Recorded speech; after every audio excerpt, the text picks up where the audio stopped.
Hi, I'm Nisha DeGaring, host of Good Things Utah, and I've been a longtime supporter of Todd's Beliefcast. I hope you find inspiration in the courageous stories shared by the amazing people Todd features on his show. The guests serve as shoulders for us to stand on, allowing us to see a little further and cultivate belief in oneself. Remember, you have the dignity and power to change. I encourage you to keep striving and believing in yourself. Enjoy today's podcast. Welcome back, everybody. This is Todd Sylvester, your host of the Beliefcast.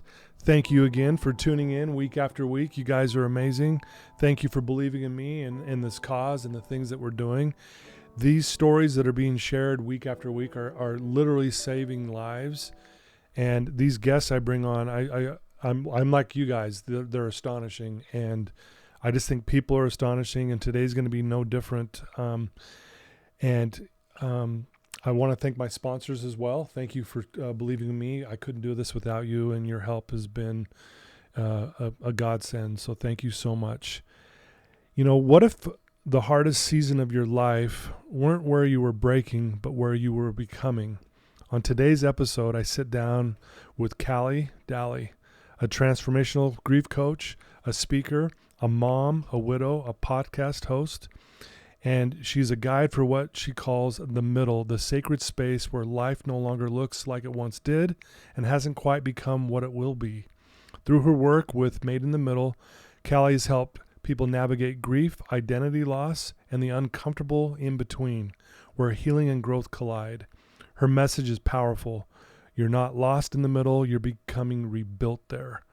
So, Kallie, I've known you for a while now, and I'm just excited to have you on the show. So thanks for being here. Well, thanks for having me. Yeah. So I feel honored because you're like Todd Sylvester. But you are that to me, so don't diminish that. I laugh because if my wife is listening to this right now, she'll roll her eyes like, hey, guys, if you only knew. Yeah, well. I'm an everyday guy, but I do love what I do. You do. I love doing this podcast because it does help people in big ways, even to the point where we get messages where they say, hey, that episode saved my life. Yeah. So, Kallie, guys, you guys are in for a treat today. She's an amazing woman. I've got to know her over the last several years, and when you get to know her, it's impossible not to love her. So I'm already getting emotional about it. Don't get me emotional. I know, right? We're going to be a mess. There's going to be a lot of crying going on today. But she has an incredible story. She's been through a lot. She's doing a lot of good things. But why don't we start off, Kallie, telling the people kind of where you grew up and a little bit about your family. Okay. So I grew up in Alpine, Utah. I'm the oldest of 5 kids. Okay. So the oldest. A lot of pressure being the oldest. The trial run. Right. What my brothers experienced is very different from what I experienced. Well, that's such a good way to put it. Like I look at it with my own kids, like we were just winging it with the first one. Had no clue what we were doing. Yeah. And then at the, towards the end, you're like, okay, I kind of know what I'm doing a little bit. Yeah. Well, and I mean, you know how it is. Every kid's different, and what is required to parent them is different. And sure. So I'm sure, that plays into it too. But also I'm like, Mom, if I would have asked you to do that when I was in high school, you would have been like, heck no. Right. And, and then to see my brothers like just running the world. Yeah. So, right on. Yeah. So that's where I fall. And I lived there my whole life until I moved to Snow College. And okay. What kind of person were you as a young kid? Were you like a confident extrovert, or were you more like to yourself? What did that look like? I think like growing up, I probably was, if I remember right, like I liked being social. I liked having lots of friends. Yeah. That kind of all shifted for me when I was in like 6th grade, when I was like 12, when suddenly I was, self-conscious and worried more about what everybody else thought than actually like living, which it's funny because I have a daughter that is 12. Well, she's 13 right now, but her name is Liv. And I wish I could go back and be a 13-year-old like her. Right? Yeah, like she just lives life and she doesn't care, and her name fits her perfectly. And I am a little bit envious because 12, 13's when life kind of, shifted lenses. And so talk a little bit about that, because I think it's very common, obviously, for those listening. When we're younger, we get to this point in a certain age, and it's different for all of us, where we start struggling. We start thinking, even on the level of I'm not good enough, or I'm not as good as these people over here. Yeah. Talk about maybe the shift you started to notice. It started happening and I'm not going to say I didn't have accountability here, because I probably did. Yeah. But it started with a friend that turned into a frenemy, and and I thought she was so beautiful. And so when she said hurtful things to me about my appearance or things like that, I took it to heart, because I was like, well, she knows what's pretty. And if I'm not pretty, then, I don't fall in that category. And, that's kind of when I started dabbling in eating disorder, trying to control something that I didn't really have control over. Yeah. And I totally developed a belief that if I couldn't be pretty, then I could always be thin. Okay. And so that kind of went on into my high school years and played a big role. I think people probably thought I was confident, because everybody armors up. So, yes, right. So my armor was I'm confident. I think I'm cool. Yeah. I got this, yeah. But really on the inside, I was soft and tender and didn't feel enough. And that went on even until I was 29, when I actually went to recovery for that. So many years. Yeah. Yeah. And, there's a lot of pressure for girls to be thin. I mean, it's in the culture. It's talked about. It's, even if you don't push it on someone, they hear the narrative. Yeah. And it just becomes, and I hear this from a lot of women that I've interviewed, where they say, I felt a lot of pressure to look thin or look a certain way and try to fit in that way. Yeah. And I think it's especially women. I used to speak a lot on that after I went through recovery. Mm-hmm. I'd speak to young girls and even moms, and I did retreats and stuff just about, what really is healthy. And sometimes what we see looks healthy, people tell us is healthy, really isn't. Our bodies are incredible, and there is a plateau for me where I know my body is healthy and it feels good. And I might not look in the mirror and say, okay, my body looks healthy the way that I think healthy has been portrayed. Right. But I know by the way that it's functioning and how I feel that it is. Yeah. And I think so much of the time we go off of the way it looks, but ultimately I think it's how it feels. How does your body feel? Is it getting what it needs? Is it able to show up for you in all the ways that you need it to? Because if you're giving it what it needs, it will. Wow, I love that. How it feels. That's a good way to put it. Yeah. I like that. Yeah. And I know there's a lot of, story there. Yeah. Of what you've been through with that. And I think, knowing your background and stuff and what you're doing now, it's interesting to watch these trials and struggles you've gone through. And I think that's why what you're doing now makes so much sense. Yeah. Not fun to go through, but you got help, and you got on top of that. It sounds like you get married. Talk about that. You get married. You meet and talk about that. Yeah. So I was at Snow College, and just one night we went over to some friend's house, mutual friends, and anyway, his name's Brian, and he happened to be there, and I was a pretty guarded person at the time. Right. And he came walking down. They had a kitchen, and then there was a hallway, and it went into a family room. Yeah. And I was standing in the family room, but you could see me from the kitchen. And he came in and picked me up and swung me around and then put me back down and walked out. And I was like, who is this guy? You don't touch me, Yeah, right.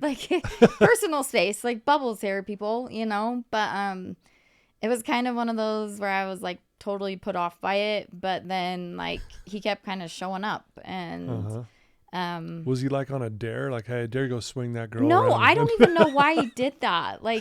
He just was I don't know, I just saw you there, I could tell you were pretty guarded, and Sure.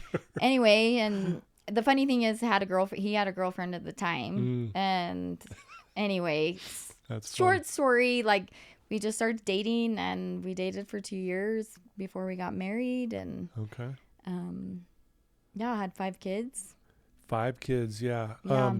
Did it feel like, I mean, again, every marriage has its challenges, but did it feel like, hey man, I've made it. I've got this great guy. I've got awesome kids. Did it feel that way, or is there other struggles going on? Or I mean, I think that in any relationship there's struggles, and I think in our culture, obviously, we get married young. Yeah. And so I think in that, like, there were struggles in that. Like, I didn't really know who I was. I didn't really know in a relationship, what do I need to thrive? And, you make it work, you adjust and you adapt and whatever. But I mean, if I look back now, I mean, there was a lot that I'm like, dang, I wish we would have been able to work on that. I wish we would have been able to change that, especially around like communication and and emotions and stuff like that. Yeah. But we had a good like relationship and did a lot as a family. And yeah, it's interesting you say that about, you didn't really know who you were. So when I married my wife, she was barely 20. Mm-hmm. But, at the time, I didn't think anything of it. But I look back now, when my daughter turned 20, I'm like, you're not getting married. Yeah, yeah. But my wife will say the same thing. It's like, man, I didn't know who I was. I didn't know what I stood for. It was all these things. I was still developing and growing. And then we get married, and man, it becomes this, now it's all about the marriage, which is not a bad thing. Yeah. But like you said, I think sometimes you're kind of lost for a while. Yeah. And I think even if you've done a ton of work around yourself, I still think being with someone and like having a life like that, your life will always, like who you are will always kind of be intertwined with them, because even after I went and did all that therapy work and worked on myself and kind of got that foundation of who I was like more concrete. I mean, we'll get to this part too, but when I lost him, like, same thing, my identity like went away. Like, who am I anymore? Like, I don't have this life anymore. It looks different. And it kind of just pulls the foundation out again and shakes it a bit, and you kind of have to pick and choose what pieces you put back. And I mean, I look at it as a gift. Like, I have been able to like build myself back in a way that probably is more true to who I am, but painful. Like, for sure. Just lonely, isolated, sitting in that by myself. Well, obviously you're getting emotional, and I appreciate you bringing that up, because obviously we're going to talk about this today. Yeah. You're married, you have 5 kids, and then you guys hear some really troubling news. And if you'll just start from there and kind of what happened with Brian. Yeah. So I think even if we back it up a little, like a couple years even before that, like went through a faith crisis, had babies like back to back, like Irish twins. And then like had some couldn't get that word out. Hey, it's all good. Complications from an IUD, and was suicidal for a year and had anxiety that I couldn't manage. And then walked through another icky phase where I found out my daughter had been sexually abused, and then we walked right into cancer, and cancer happened right in the middle of COVID. So then you throw COVID. So all of this is going on. Yeah. All the way up to you find out Brian has cancer. Yeah. And it's when COVID's starting. Yeah. And it's like, it was every January, like my friend sent me a text and it said, do you think this January is the first one that's not going to kick you in the balls? I was like, I don't know. I don't even dare say anything, because I can't even every imagine. January, like for like 3 years, it was something. And so that January, I had wrote a post on Instagram, of all things funny, and was like, this is my year. Like, whatever comes, I'm going to kill it. Like, we've been through so much. It's going to be fine. Right. And we went to Moab for Brian's 40th birthday. And while we were in Moab, he found a mass in his testicle. I hope it's okay to say that. Yes. Yeah. Okay. No, it is. Yeah. Anyway, and so as soon as we got back, he made an appointment with the urologist and had an appointment for the next week, but then COVID hit. And so everything shut down. Yeah. And so they pushed him off for 7 weeks. So not till the very end of April. 7 weeks. Mm-hmm. And he went in, and in that 7 weeks, his tumor had like tripled in size. So it went from like about the end of a fingertip to like the whole end of his thumb big. Jeez. And so when he went to the urologist, I think they knew, oh, this is serious. Like, we probably shouldn't have pushed him off. And so they immediately sent him over to the hospital, and they did an ultrasound. This happened to be on my birthday. So, we went there, and the urologist immediately called him and said, we're going to schedule you for surgery next week. There are a lot of cells that we can see just from what we've been able to do so far, testing wise. And so I'm going to call in some specialists to do, they called it a frozen section, if I remember right. Okay. And it was like that day I knew, like, this is cancer. And I remember there was a voice, and I've only heard this voice like 3 times, and it was all through cancer. But I had a voice that just said, hey, Kallie, get ready. Like, things are about to change. And it's like I knew. And I'm so grateful that, like, I had these, like, promptings, if that's what you want to call them, through it, because I think it prepared me. Like, I kind of knew, okay, this isn't, like, I don't think things are going to go back to the way that they were ever. Yeah. And so the next week happened to be my anniversary, our wedding anniversary, and he went in for surgery. And I got the call after, and the doctor said, it is cancer. Whatever kind of cancer it is, it's very aggressive. We feel good about the margins and everything that we got. So we're not sure, like, what it'll look like going forward, but we feel good about it. So we'll get you lined up with some oncologists and kind of go from there. So obviously it was during COVID. So when I took him to the hospital, you just drop him off, like, bye. Like, you know, you don't hear anything. Nobody comes out and updates you until the doctor calls. So, well, and the last thing you want to hear is cancer and then aggressive. Yeah. Like in the same sentence. Excuse me? Right? Yeah. And I think that, if we're being honest, I remember like sitting in one of my really good friends' backyards waiting. And I think that's probably one of the first times I've ever like said the F word, like, on repeat.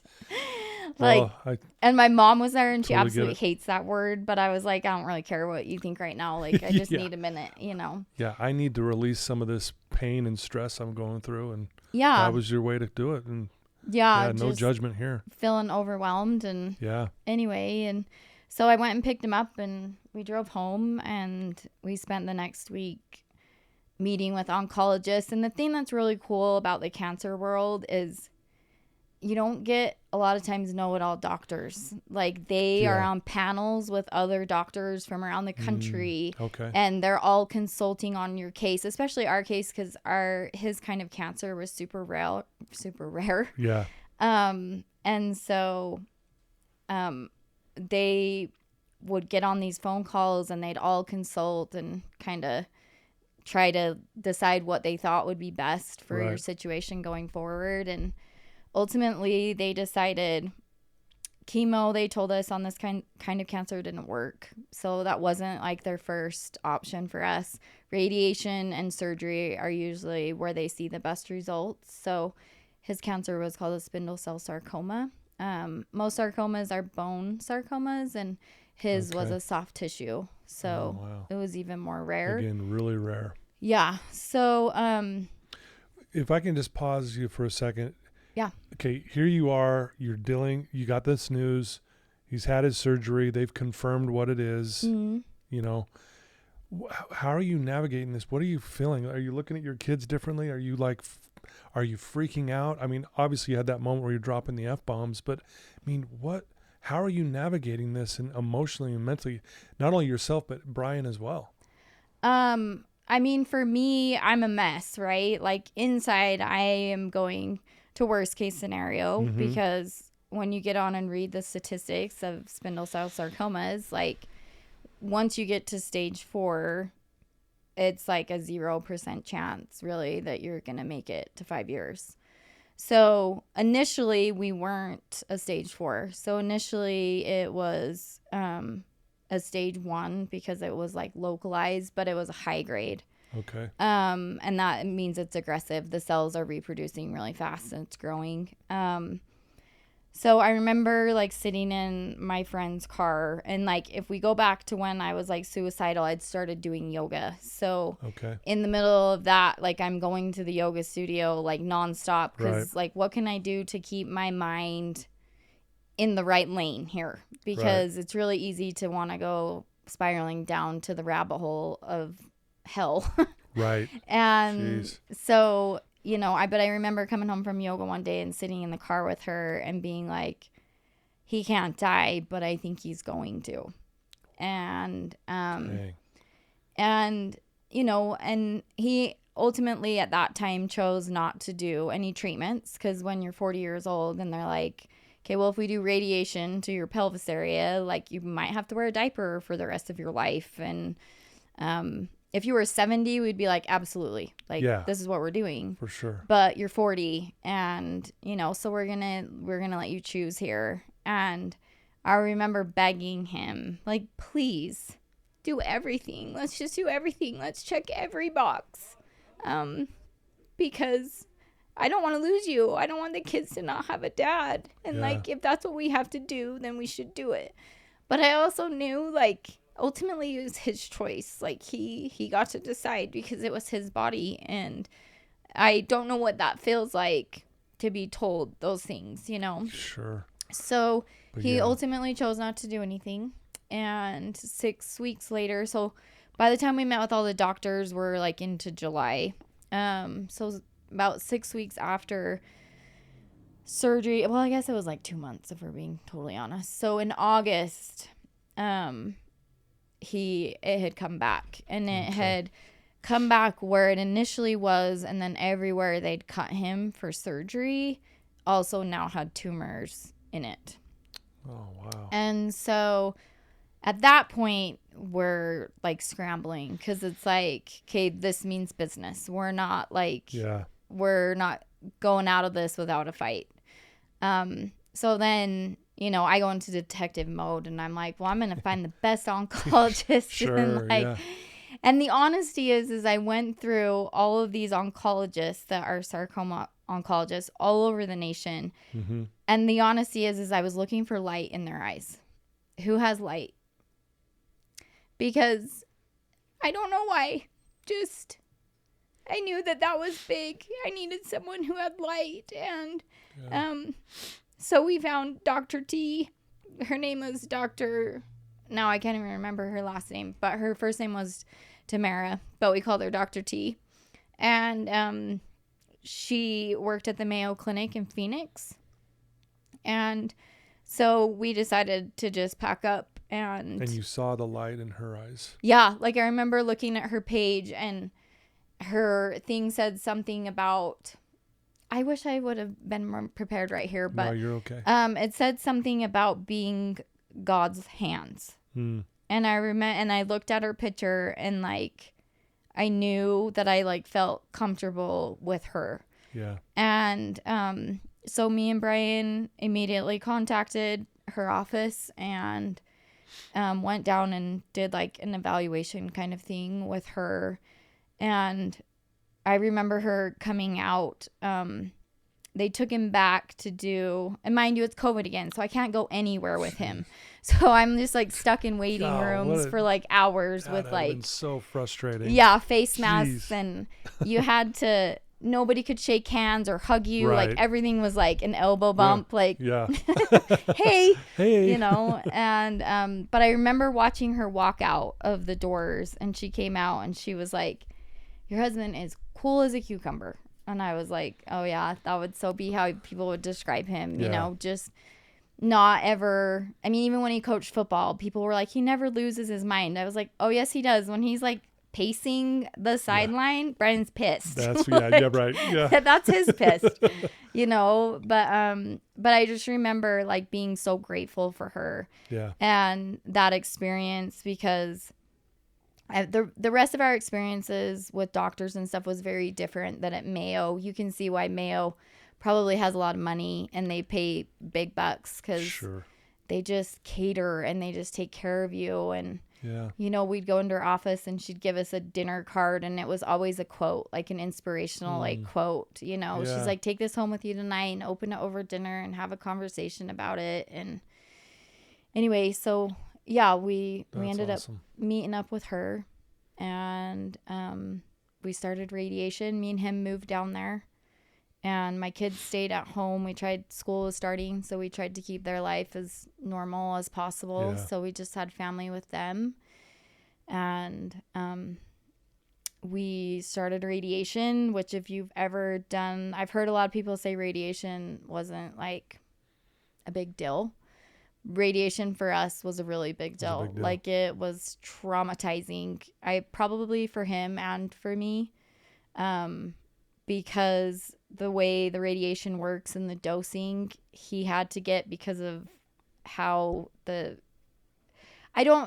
chart it. I don't know how to explain that to people, but anyway, I mean, we're talking serious burns, and so having to take care of burn wounds and oh boy, he couldn't even sit up because the blood rushing to that area would just make him about pass out. And so it was pretty intense. So we got to 22 rounds of radiation, and the ultimate goal was they were going to do radiation and then they were going to do a really big surgery. They were hoping, still shooting for cure here, thinking if we get this right, we can still be okay. So we went in and we scanned, and the next day, that morning, we got a call from Dr. T, which isn't weird.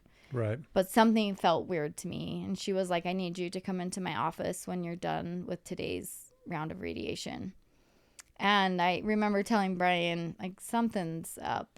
Something's not feeling good here. And he was like, we're good. We see her every day. It's not that big of a deal. But your intuition was something was just this is something big. Yeah, something's not right here. And so we get into her office and we have to wait a minute, and she comes down, and usually she's very smiley and just outgoing and kind, and she was very funny, but we were all business today, and you could feel that from her. And she sat down and she pulled some stuff up on her computer, and then she turned the thing to us and she said, do you see what I see here? And I remember looking at it well, there's all kinds of colors. There's, I don't know, exactly what I'm seeing. Yeah. And she's like, this is your lungs. Your cancer is everywhere. You're lit up like Las Vegas. And, oh man. And I remember looking at Brian, and I'm instantly crying, right? Because I'm like, okay, I know what this means. We're at stage 4. We're not getting out of this. And I look at Brian, and in his cool as a cucumber, as Dr. T says, he just sits there and he looks at her and he says, okay, well, what do we do now? And she says, well, if you don't do anything, you probably have a month. And if you do choose to do chemo, which we've already told you, we don't really have a high success we don't recommend that rate with that, but try it, she's like, you might get 6 to 8 months. And oh my gosh, I'm obviously crying. He's still processing, because I don't know what that feels like to have somebody tell you you're at the end. You don't got a lot of time. I can't even imagine. But you're at the end. Yeah. Yeah.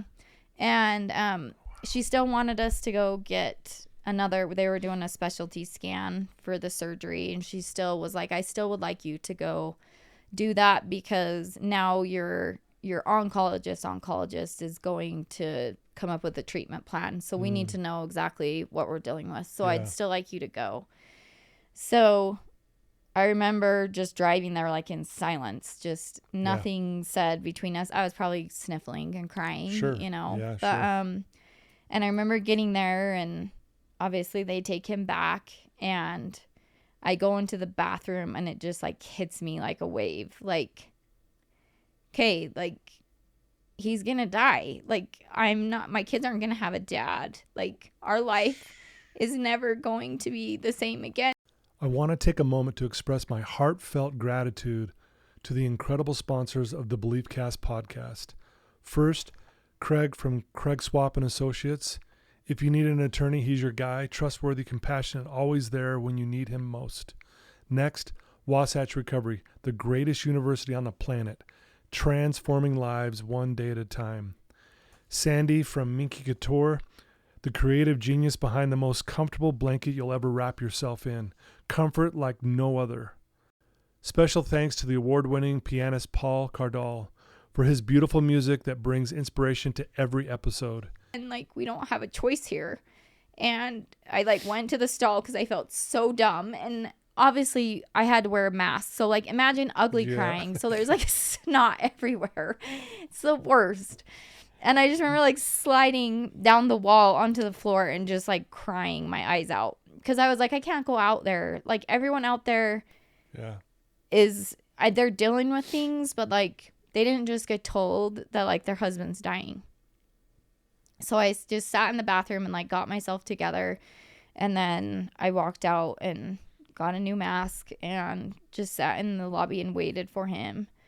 And our kids had just barely came because we hadn't seen them for probably a month. Jeez. And so I'm thinking, how are we going to tell our kids? Yeah. Like, how do we tell our family? Like I can't even imagine, how would you say that? What do you say? Yeah, I mean, I guess there is no right way. There's no right way. I think that is, if anything life has taught me, it's like you just have to do the next right thing. And it's not perfect and it's not, but it's just the next thing that you have to do. Yeah. And we just had to tell him, and we had to be real about it. And, you know, I chose with my kids to be very upfront with them about what was going on. Because I didn't want to just throw it at him at the end and be like, Dad's dying. Right. You know, like, I was like, this is what we're dealing with. And these are our chances and our odds. And I really looked at it as if they could ask a question, they were ready for the answer. So I didn't really like shield them from it. But like, as a mom, having to tell your kids that, like, the worst. And having to watch like the fallout. But mostly I think it's like, even in that moment, they can't fully understand what's happening. Right. You know, it's a slow process as they slowly watch their dad fight cancer and like slowly die ultimately, you know. But I'm grateful that I did it that way, because I think it probably saved their hearts a little bit instead of just at the end being like, for sure, you know. But going home and having to have that conversation with my kids and his parents, because they had come, had brought our kids. I mean, just one of your worst days, you know. So what did he end up deciding to do? Did he go with the chemo, or did he try so we ended up deciding to do chemo. And we had someone call us, and there's a few things about this phone call that were pretty like profound. One, this man had cancer. He'd had lung cancer, and he called to tell us about, we ended up doing dog dewormer alongside of all of our, so he told us about that. But then he also told us, he said, you know, you're not going to like what I say right here, right now.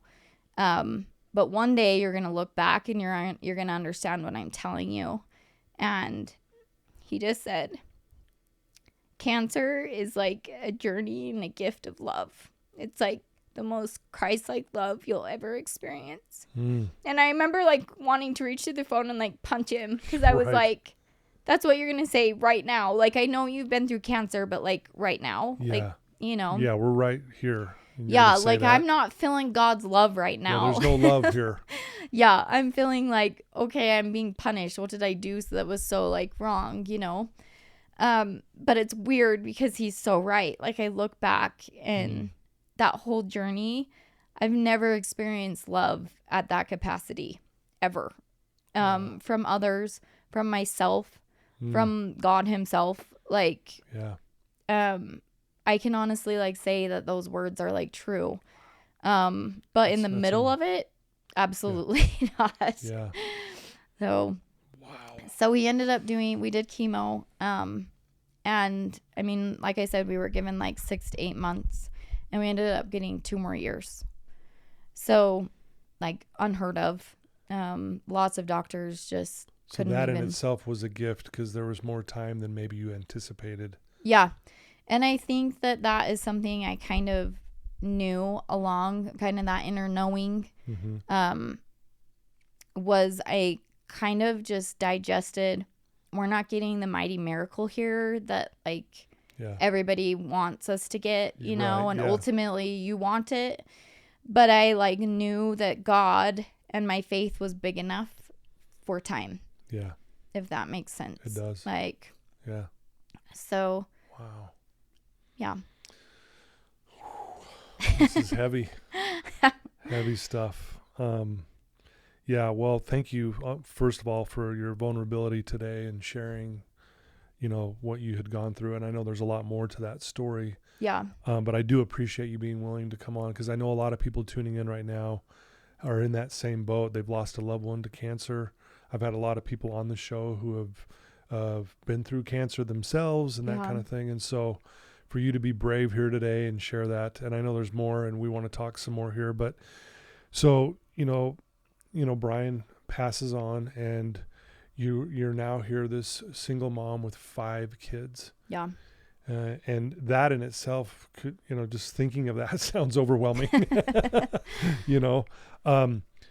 Talk about, you know, just how you've navigated this moving forward, and, you know, maybe even where your faith helped, or, you know, because I know you had gone through a faith crisis, and maybe it hindered it a little bit. I don't know. Yeah. But just talk about that transition of going from, you know, you've got this family, you go through something really hard, and now you're left to, now I've got to figure out how to live life again. Yeah, like pick up the pieces. So there was something that happened in the middle of cancer that kind of shifted my lens on things. And I look back and I'm so grateful that it happened, because it allowed me to show up for the rest of cancer in a different way. And I think that also allowed me to show up to the end result of losing Brian and being a single mom and like parenting. And it kind of brought the faith crisis like full circle.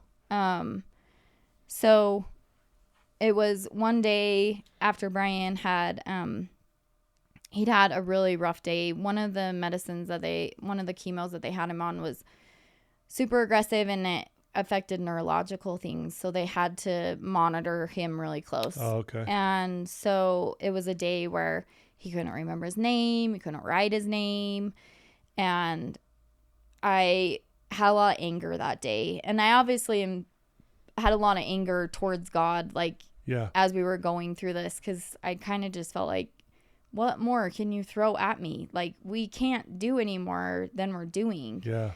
And so I remember leaving the hospital and getting to my car and just finally like letting it all out and like raging. And I'm pretty sure I called God some swear words and on repeat, you know, and just kind of like, where are you? What are you doing? Why are you doing this to my family? Like, my kids deserve a dad. Like, maybe I don't deserve the miracle, but what about my kids? Oof. You know, kind of a thing. And man, and I think I yelled probably, where are you? I don't know, a lot of times. But the last time I yelled it, I was going up the Black Ridge from St. George up to Cedar City, and the sun was setting, so it was really pretty. Like, just the colors of the sunset and the black rocks. And my car just got totally quiet, and I got calm, and it was that same voice again. And it just said, Kallie, where are you looking? And I remember in that moment, like, it was like that aha moment of, oh my heck, I'm totally telling God who he is. I'm saying, you will do this and you will do that. And if you don't, then you're not God. Yeah. And so I'd put him in this little box of my own expectations of like who God was. But in that, I was missing who God really is, because I wasn't seeing all the things that make him up. Yeah. Right. I was only seeing him in the places that I'd been told that he'd be.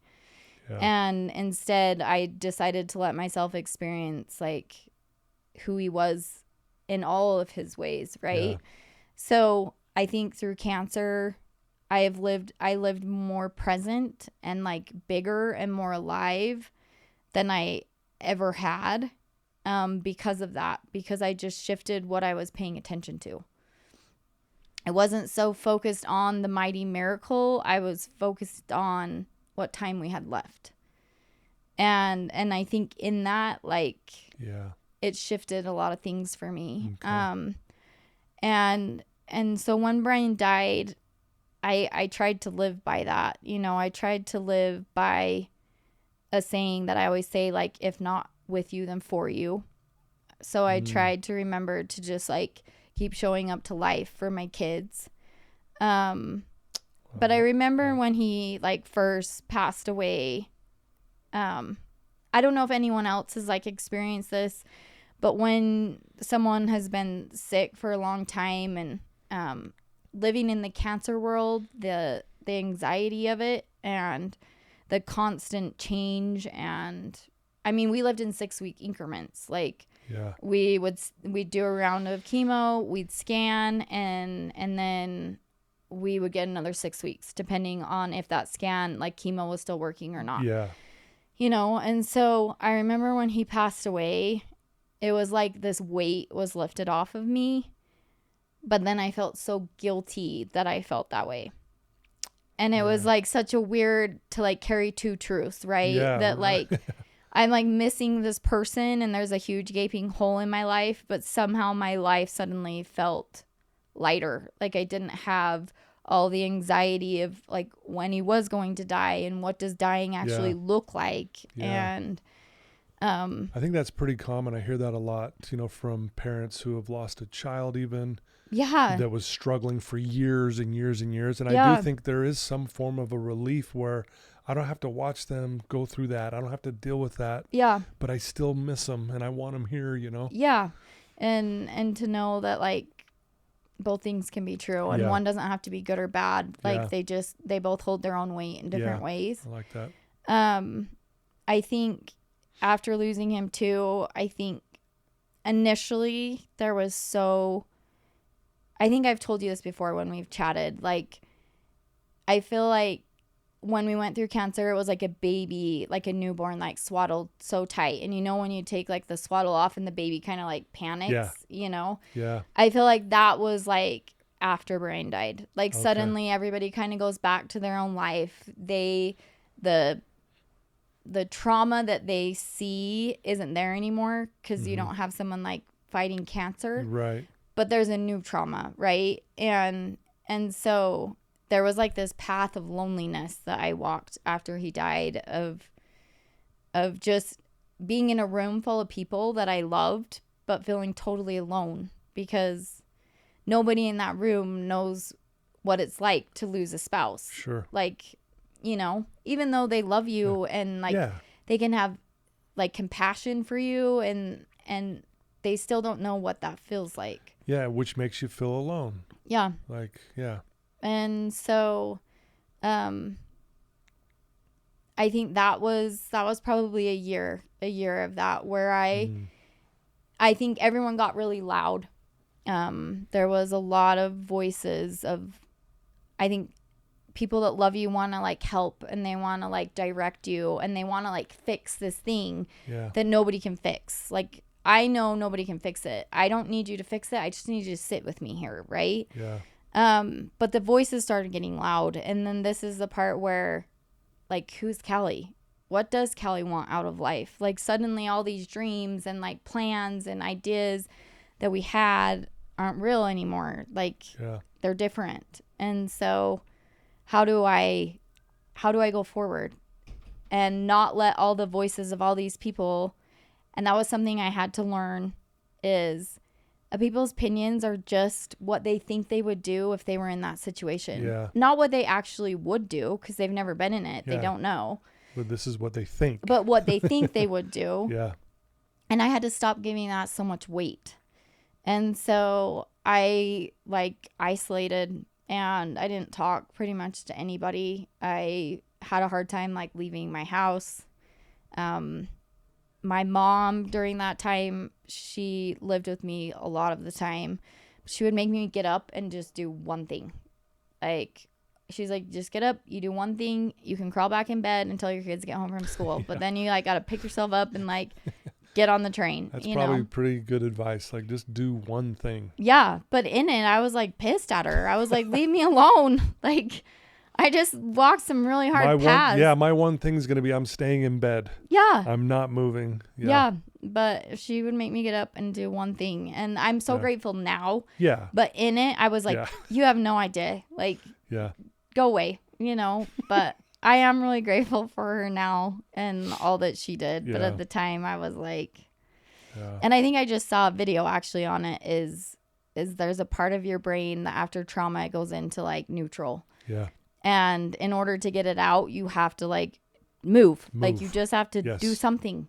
Yeah. And I think I know this about emotions. I know that every emotion is created with a purpose. And I don't think we're meant to live in any one emotion for a long time. I think joy, if you live in joy all the time, I'd probably say you live in denial that there's hard things, right? For sure, yeah. But I don't think you're supposed to build a house and camp forever in the I'm sad and I'm a victim place too. I think you got to flow through all of them. Absolutely. But I flowed in that one for a minute. Yeah. And but I'm not going to shame myself over it. Good, you shouldn't. I think I did exactly what I needed to do. Yeah. For me. And in that it was hard. I know I hurt a lot of people, but it was just, well, again, no one trains anyone how to deal with this. No one says, hey, this is how you're going to handle if a spouse dies. Yeah. You're also doing the best with what dealing with this for your first time. Yeah. So I'm glad there is no shame. There shouldn't be, because again, you were doing the best that you could. Yeah. And if there's someone that was upset about the way you handled certain things, it's take a step back and just take a breather, because again, no one's trained anyone to deal with trauma. Yeah. And I think that is the beautiful thing about grief is it's a lot like love. It's individual and everybody's going to do it in a different way. Mm-hmm. And I think that it's one of the most sacred things that I've walked, grief and losing someone. But I think that's the beauty of it is that it is my own to walk, and that my love with Brian was our own and it was different. And so, grief is just the love that doesn't have anywhere to go. You know, it's just what's left after that is in a new form, and you have to figure out how to honor it. Yeah. Wow. Well said. I love that. Let's talk about now. You've got this inspiration to do this Made in the Middle project, if you will. Yeah. Talk about that, because one, I love the name. It's definitely inspired. Yeah. You've mentioned middle probably 20 times in this interview. Yeah. It's, in the middle of this, I dealt with this. In the middle of that, Yeah. So share with our listeners this amazing thing that you're embarking on. I just think if I look back at my life and everything that has happened in the last, it's been 8 years probably. Mm-hmm. That those painful places are where I grew the most. Yeah. And so for me, that's just sacred ground. Because that's letting go of my humanness and my ego, and that's stepping into my divinity. That's me stepping more towards God. If I become more love and I become more kindness and I become more gratitude, I'm only better because of that. That doesn't take away like how hard it was. It doesn't take away everything that I lost. But I don't want, it's like that. I don't want to die in my sadness. I want to live in my sadness. Yeah. Does that make sense? It does. Like I can carry my sadness and I can live at the same time. And so that messy middle, I mean, I think of cancer and like going through it. And I didn't know anyone at the time who was my age that was walking that path. I didn't have anyone a few steps ahead to kind of like shine a light back at me and remind me of things they wish they would have known in the beginning, you know. And as I kind of got more in that world and I met more people, I knew when I got to a better space that I would take this thing that had hurt me and I was going to give back to it. And so that's all it is for me, is like, if I can help someone shift their perspective, just like I got in the middle of cancer, of like, where are you looking? What are you paying attention to? It doesn't change the circumstances. Right. But it changed how I showed up to it. And in that, like, there was power in that. Right? Because I look back at those 2 years and I could have lived in the woe is me, this is awful, which would totally be justified. Right? Yeah. Like totally justified. It's hard to argue with it. Yeah. But when I look back, what I see is like, there's nothing I regret. Like I didn't leave anything undone. Awesome. I didn't tell him I didn't like love you was on repeat. Like, capturing moments with him and my kids, constant. Like, but if I wouldn't have shifted that lens, I wouldn't have been present enough to like have that. Does that make sense? It does. And so if I can help somebody do that, just shift how they decide to show up to that like really hard thing. Like now those things are a gift for me. They're a gift for my kids. Yeah. But I had to step out of the victim of all of it and step into, okay, but what can I do about it? What can I control? What can I change? And that honestly was just how I showed up there. And I look back and I don't regret anything. I don't feel like there was anything that went unsaid. I think there was maybe things for him left unsaid because he was pretty quiet around how he was feeling and what that felt like. Yeah. But as far as like me and how I like showed up, like, I think that's the beauty of watching someone die, is you do get to live like they're dying because you know that, right? Yeah. I knew that he was dying. I knew that every video I made for my kids was a gift. And I know there are people who don't get that, who suddenly someone dies and like my heart aches for them because that's such a different path to walk. And I don't know what that's like to walk. Like, I think watching someone die has its like excruciating parts, right? Sure. But I also like have all these gifts because I knew he was going to die. And so like nothing went unsaid or undid as far as, you know, we could do. Wow. So. Well, thanks for sharing that. That's I know this is sacred to you and very near and dear to your heart. So thank you. Yeah. You know, you talk about in the middle, you're not necessarily breaking there, you're becoming. Yeah. What does becoming mean to you? It's so funny because for my whole life, I've always like thought I was broken. Like God made me weird and like my brain and the way it thinks. You are a little weird. But that's what makes you so great. But I've embraced it, you know? Yeah. But for a long time, it was like, what is wrong with me? Like, because I feel things deeply. I can walk into a room and like feel people's emotions, right? So I always thought something was wrong with me. And I had went to, so this probably would have been 2024. I had flown to Hawaii with some friends on my birthday and my wedding anniversary, because it's always a hard time of year, which is next week. Yeah.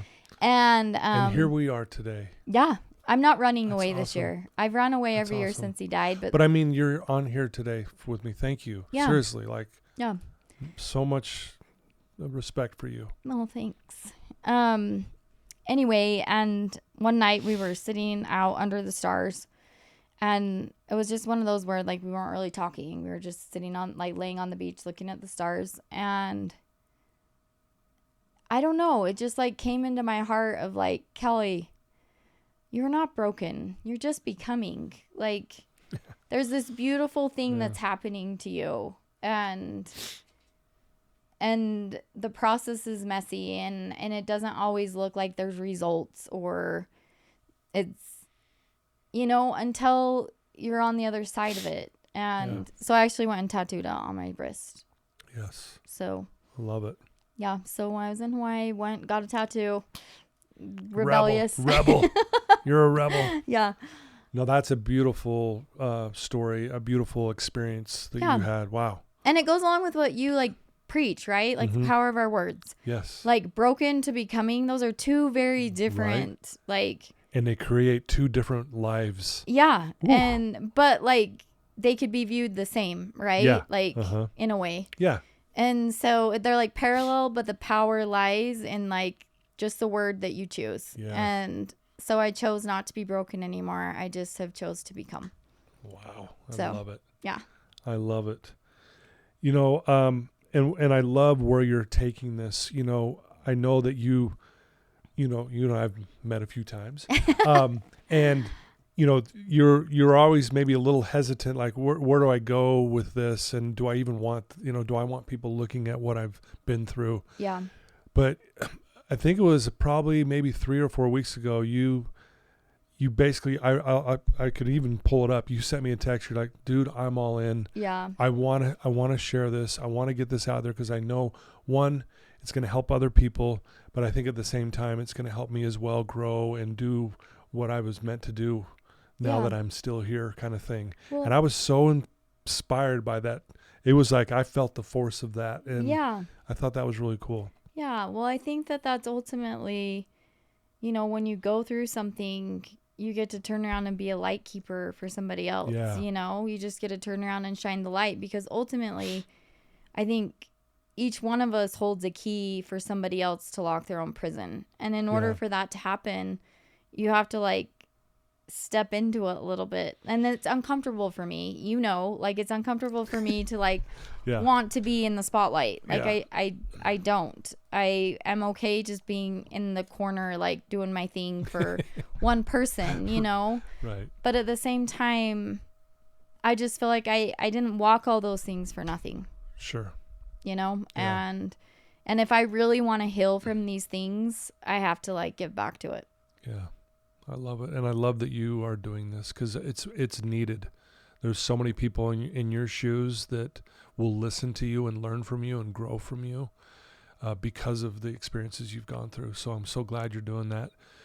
If there's someone listening to your voice right now, they've tuned into this episode and they're in a dark place, really dark place, what would you tell that person right now? I've been there. It's not fun. But, like, I don't know, Todd. That's, like, a big question. I feel like I needed to be prepared for that. I feel like that's something I needed to sit on for, like, a month. We have time. We'll wait. I think more than anything, it's in those moments you feel so alone, but what heals that is, like, to connect. And, like, maybe that means, like, if you're sitting in addiction, like, maybe that means you're brave.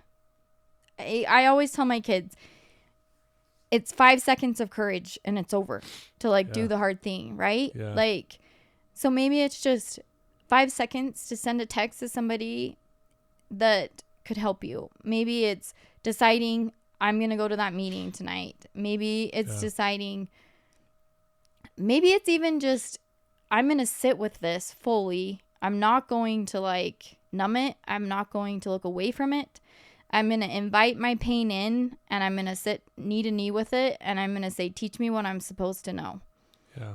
You know, because I think you can try to go around it, but ultimately that pain's going to keep manifesting until you choose to like face it.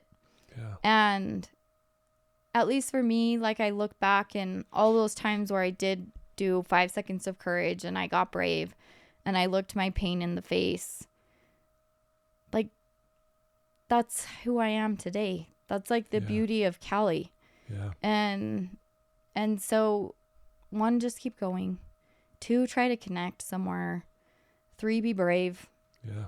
And find the light.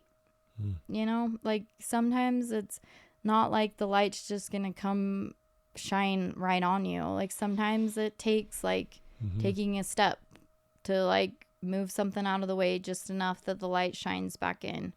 Well, even just listening to your episode today, someone will feel and get the light that they're looking for just by listening to your words. I hope so. I mean, that's why I'm here. Yeah. Yeah. But no, those are profound words. Thank you for sharing that. I think you hit it spot on right there. And I really do admire the way you carry yourself. I admire what you're doing. I admire you as a mom. You're an amazing mom. And just, again, I just sit here with people like this face to face, and I'm always just blown away at the astonishing power and resilience of the human spirit.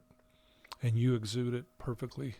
Well, and you give people a space to do that, right? Like you make space for people to come in here and you give them the safety and the things that they need in order to do that, which then you put it out in the world and that like changes people's lives. So, you know, we're all in this together. Like we're all a team, and there's not one player that's less than or not needed. Like we all have a purpose. We all have something to give back. Yeah. I wish we saw that within ourselves more and stepped into that a little bit more. But, you know, we're all just walking each other home. Yep. Honestly. I love it. So. I love it. Well, if someone wants to reach out to you, Kallie, and learn more about what you do and just maybe even ask you a question or even just maybe vent and cry to you via, you know, however. I'm a good listener. Yeah, you are. So what would be the best way for someone to reach out to you and learn more about what you're doing?